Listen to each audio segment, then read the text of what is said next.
Perfect body. I'm in this big body. I want to get out this body. నేను ఇంకా ఈ ఏనుగు శరీరంలోనే ఉన్నాను.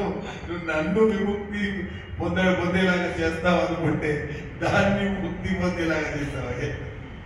I prayed for you. You killed him.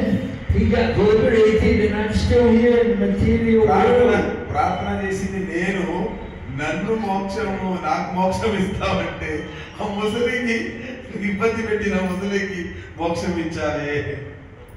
That's the benefit of the foot of a devotee, holding the feet of a great devotee. అది ఒక భక్తుడు పాదంని మనం పట్టుకుంటే ఇది ఒక లాభం. ముసలి తెలివితో గజేంద్రుడు ఒక మహాభక్తుడు కాబట్టి కాలు పట్టుకుందంట.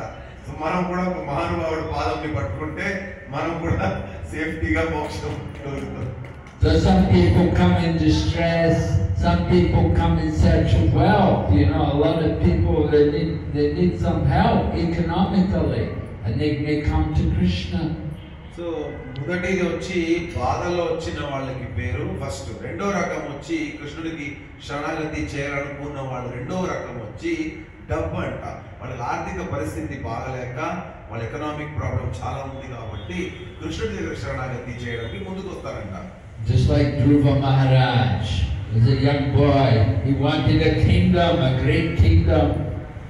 ధ్రువ మహారాజ్ లాగా ధ్రువ మహారాజ్కి ఒక రాజ్యం కావాలంట. వాళ్ళ నాన్న ఉత్తాన బాధ కంటే ఇంకా పెద్ద రాజ్యం కావాలి. ఇది డబ్బే కదా, ఇండియా సంపద కదా. సో వాళ్ళు కూడా ధ్రువ మహారాజ్ ఒక మంచి ఎగ్జాంపుల్ అంటున్నారు. So he went to the forest and he did tapasya for 6 months. He got mercy of Narada Muni and he did tapasya for 6 months. And in 6 months, Vishnu came. Lord Vishnu came. So Dhruva Maharaja చిన్న వయసులో అడవికి వెళ్ళేటప్పుడు గురువు గారు నారదముని కలిసి నారదముని చెప్పినట్టు వీళ్ళు తపస్య చేయడం 6 నెలలో భగవంతుడు విష్ణునే కిందికి వచ్చారు ధ్రువ మహారాజ్ దగ్గర. And Lord Vishnu told Dhruva Maharaj, we are going to give you a kingdom. Now you have to stay here in the material world and rule the kingdom. So Vishnu వచ్చి ఓకే నువ్వు అడిగినట్టు నీకు ఇష్టానుసార ప్రకారం నీకు ఒక రాజ్యం ఒక లోకం ఇస్తాం, మీకు ఈ లోకంని నువ్వు పరిపాలన చేయాలి అని విష్ణు ధ్రువ మహారాజ్కి చెప్తారంట. So Dhruva Maharaj regretted, oh no, I don't want to stay here, I want to go with you, I want to go with the Lord. దర్శనం అయిన తర్వాత ధ్రువ మహారాజ్కి మనసు మారిపోయిందంట. అబ్బా నేను ఎందుకు అడిగాను, నాకు వద్దు, మీతోనే వచ్చేస్తా, నాకు ఇక్కడ ఉండడం ఇష్టం లేదు, నాకు ఏ లోకం వద్దు అన్నారంట. But Lord Vishnu said, no, you wanted a kingdom, now you're going to stay here. Vishnu ఒప్పుకోలేదంట. నువ్వు అడిగావు కదా నీకు ఒక లోకం కావాలని, తప్పదు, ఇది తీసుకోవాల్సిందే. So Dhruva Maharaj is up there in Dhruva Loka. ధ్రువ మహారాజ్ ఈ రోజు కూడా ధ్రువ లోకం మీకు తెలుసు, ఒక నక్షత్రం అది ధ్రువ నక్షత్రం అని. The pole star. అది ఇంగ్లీష్ లో పోల్ స్టార్ అంటారు. ఒక నక్షత్రం కనపడుతుంది అప్పుడప్పుడు, ధ్రువ లోకం అది. అలాంటి లోకమే సృష్టి చేసి భగవంతుడు ధ్రువ మహారాజ్కి ఇచ్చారంట. And then some people want knowledge, like the 4 Kumaras. They were in search of knowledge. మూడో రకం వచ్చి జ్ఞానం కోసం కృష్ణుడి దగ్గర వస్తారంట. జ్ఞానం. So the 4 Kumaras, they got knowledge. They heard the Vedic knowledge. They got the Vedic.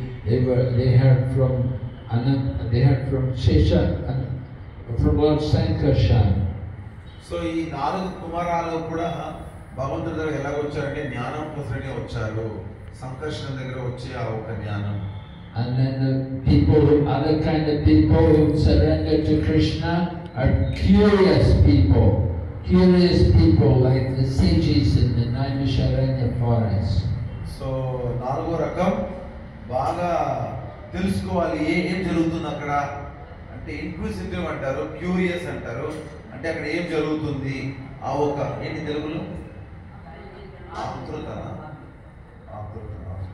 So the sages had many questions. They were putting questions. They wanted to know, and they were asking Sutta Goswami. So because they were so inquisitive, they got Krishna consciousness. So ఈ యొక్క నైమిషారణ్యంలో ఉన్న మునులు ఋషులు ఉంటారు కదా, వాళ్ళకి అలాంటి ఒక క్యూరియాసిటీ, ఇంక్విజిటివ్నెస్ అంటారు ఇంగ్లీష్లో. అలాంటి ఒక తెలుసుకోవాలి ఏం జరుగుతుంది అని, ఈ లోకమందరికి లోక కళ్యాణం ఏంటి అని అడిగారు కదా ప్రశ్న సూత గోస్వామికి.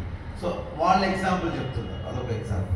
So some people, they're very curious, they have a lot of questions, and then after some time they go away, they don't come anymore. కొంచెమంది ఎలాగంటే ఎక్కువ ప్రశ్న అడిగి